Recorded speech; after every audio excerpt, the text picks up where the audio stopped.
There's been a lot of conversation recently about cutting immigration to the United States, but I think it's important to note that the United States has traditionally been the largest recipient of immigrants of any country in the world.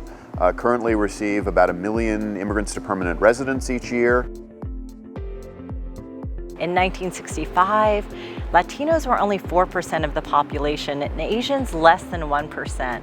Today, Latinos are about 17% of the population and Asians about 6%. What's also interesting is that Latinos are now the largest minority group in the country and Asian Americans the fastest growing group in the country. We have fewer people relative to the land. We've always needed immigrants and will continue to. Short-term disruptions to that are dangerous, but will ultimately fall to the demographic reality that we need labor and we need people in the United States. And that million number will probably grow in the future rather than decrease.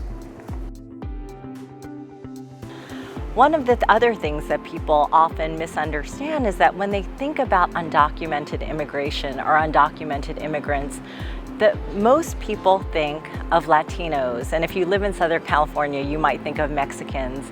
What people don't know is that 1 out of 7 Asian immigrants is undocumented.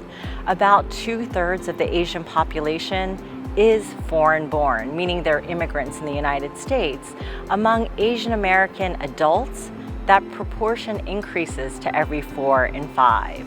So most Asian Americans are immigrants, and the majority of them are either immigrants or the children of immigrants. I think one thing a lot of people don't realize in the United States is how quickly the size of the US-born population that's available to do the kind of work that unauthorized migrants do. The US-born people who could do this work are fewer and fewer, and by the millions actually. For 2 reasons, because many people are getting more education and all the baby boomers that were born from 1945 to 1965 have been retiring now, starting a few years ago.